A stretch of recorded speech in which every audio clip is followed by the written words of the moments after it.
this is Ken Finnan at Capital Advantage Tutoring. It's my job to get you past this Series 7 exam. So I've done the suitability video. I'm doing the whole Series 7 free stuff. I did the SIE A to Z. Now I'm just going to do a little rant on each product. It won't be long. It won't be all encompassing, but it'll give you an idea of each thing. So maybe it can at least not sound dumb when you're talking to people. That's the goal. On my goal, I just know just enough does not sound like a fucking idiot. Number one, common stock. What is it? It's ownership. It's equity. Why do I buy it? I buy it for capital appreciation, income, a hedge against inflation. It's easily transferable. They have voting rights. You can vote. It has a limited liability. The risk is that what you put in. What are the risks? You got market risk, business risk. Market risk is systematic. Business risk is like non-systematic. You can diversify the way. That's like if they have poor earnings or shit like that. Boom. Preferred stock. Number two, preferred stock. It's a class of ownership. It is a type of equity, but it acts more like a bond or more like a fixed income than it does look like common stock. It has a fixed dividend. It doesn't have a maturity date. It is ahead of common in liquidation, and but it is still after all the debt stuff. It's a fixed income. Okay, so now what are the risks? You have inflation risk, which is also known as purchasing power, interest rate risk, and dividends are not guaranteed. Remember that the dividends are not guaranteed, so they're a little more risky than bonds.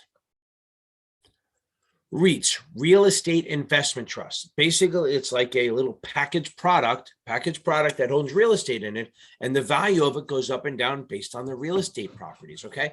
They're buying it. They either do equity ones where they're flipping houses or renting it out, or mortgage ones where they're just providing mortgages for homes. Why do I do it? Because you're investing in real estate while still being liquid, okay? It acts like a stock. They distribute 90% of their income. It's non-correlated to the stock market, so it doesn't go with that. Interest rates affected a little bit, and you're looking for income and capital appreciation. What is the risk? The risk that if interest rates move it, it's going to go bad. It could be bad or good. Real estate hits the shitter. That's bad. Now, the dividends are taxed as ordinary income. There's no qualified dividend. Since they distribute so much of their income and you're getting it pretty much pre-tax, the IRS is not going to give you that lower break that for qualified dividends. You don't get that. Now, there are bonds. There's corporate bonds. Bonds are issued by corporations. It's you, the investor, lending money to the corporation. What does it have? It has a fixed start date and a fixed end date. And you're going to get your money back, hopefully, and they pay you interest over the life of that. Why the hell do I buy it? I buy it for some safety. I buy it for income. I have a fixed maturity date. I'm going to get my money back. And if I do speculative, I can get a lot of income. What is the risk? I have risk of default risk. I have inflation risk, interest rate risk, call risk. So let's make sure we got this. So what are the risks? We have interest rate risk. We have default risk. We have inflation risk. We have call risk. And if it's paying over time, like every 6 months, we have reinvestment risk.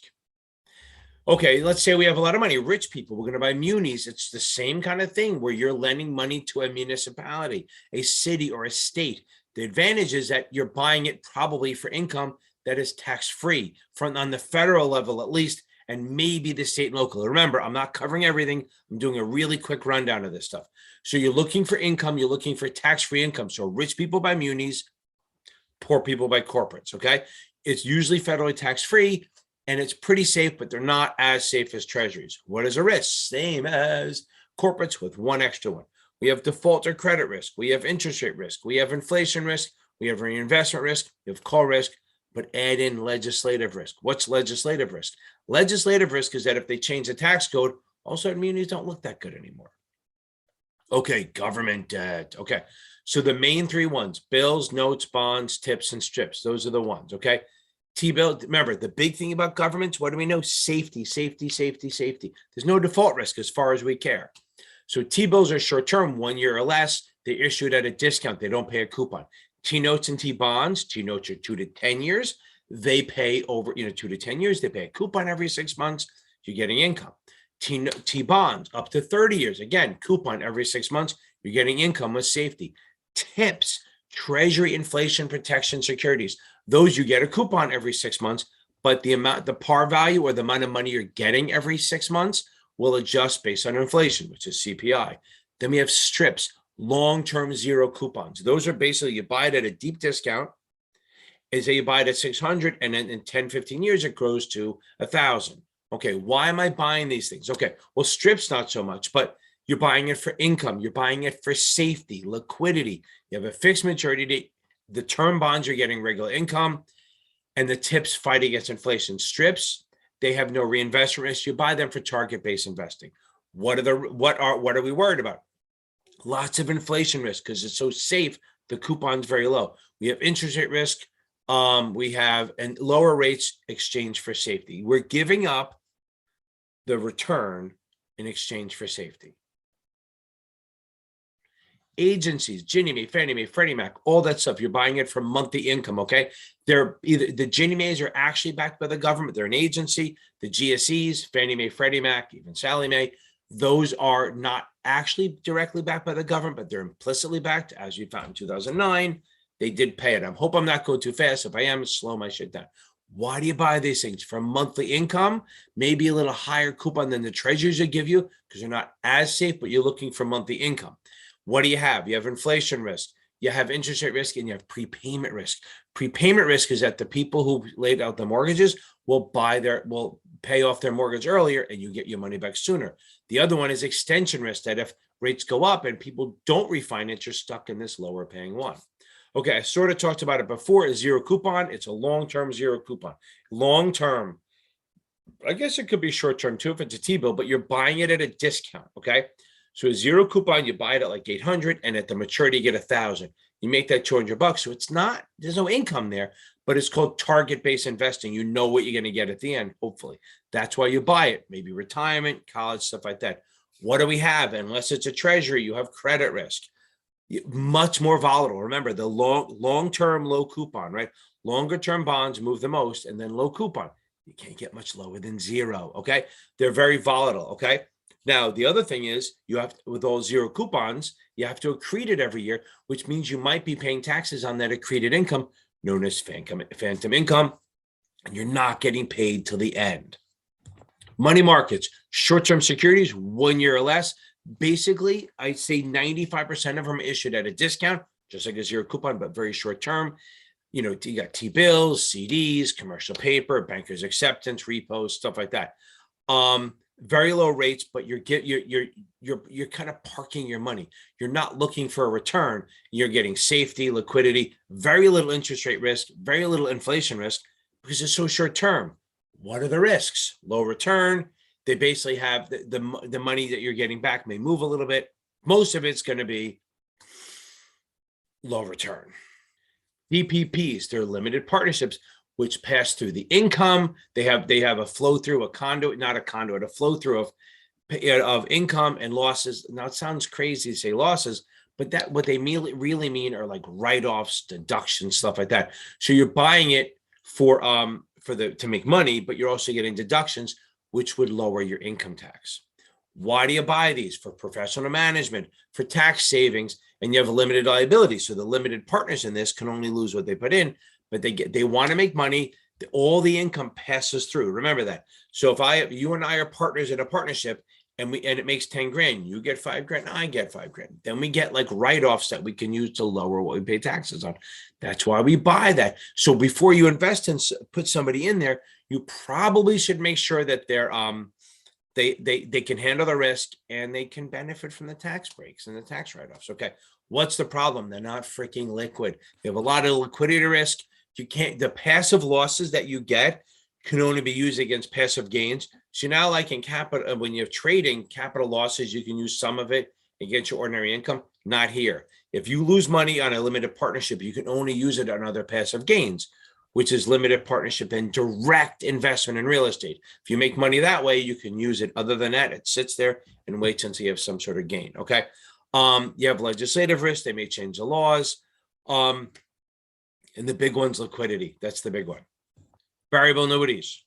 Variable annuities in general are non-qualified plans where you put money in, it grows tax deferred. Okay, you put money in, after tax, it grows tax deferred. You don't pay any taxes on it.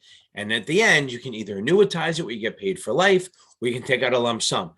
but it is non-qualified. So if you do put in 20 grand and it grows to 100 and you take it out, you're going to owe taxes on the 80. Even if you annuitize, which means paid for life, you're going to owe taxes on that. So it's a retirement plan. It grows tax deferred. So why do I buy variable annuities? You do it for tax deferred earnings and growth. You get a guaranteed death benefit. Okay. You get payments for life at some, whether it's small or a lot, but you get paid forever until you die. And if it's a variable annuity, as opposed to a fixed annuity, you can choose what level of risk you want to expect your payments. And you can put as much money as you want or as little as you want since it's non-qualified. What's the problem? Okay. When you get the money, it's always taxed as ordinary income. There's no capital gains rate. You're going to pay the highest rate. There are a lot of costs. The thing with annuities are they're really good for the rep, not as good for the investor. There's a lot of fees. Okay. There's a lot of fees. If you take money out, if you withdraw money before you're 59 and a half, you're going to pay a penalty. Although you can annuitize at any age. If you actually withdraw the money, you're going to pay a penalty if you do it before 59 and a half. And if you try to get out of it early before, not withdraw, but cancel it, you might have to pay surrender fees, stuff like that. So you don't really put people in annuities if they need the money right away. If somebody has a liquidity issue, annuities are not the choice. So they have open-end management companies and closed-end. Open-end is basically, it's a packaged product rated by Securities. It's open-end. I have whole videos on this. I'm just giving you the general gist of it. Why do we buy these? We buy them for diversification. You're owning a package of products without having to buy 50 shares of each thing. You buy this and you own hundreds of shares.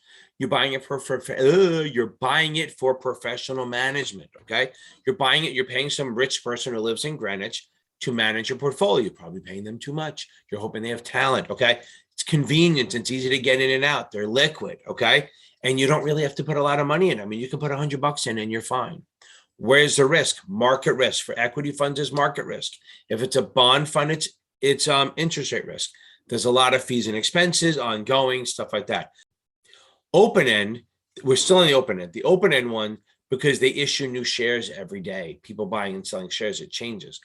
Unlike a closed end fund where it issues one time, okay, it issues one time, trades during the day, unlike an open end fund where you buy it at NAV plus a sales charge. End of the day, you should know this by now. So you buy a closed-end fund, they issue a set number of shares, seal the top. And if you want to buy shares of this, you have to buy it from someone else. Again, why do you buy it? Diversification, professional management, convenience, and liquidity. Sounds the same. What are the risks? Market risk for equity funds, interest rate for bond funds, and you have some fees and stuff like that. Okay, that was a super, super duper fast rundown of all the different products. I didn't do options because we have whole things on that. There we go. Hope that helps a little bit.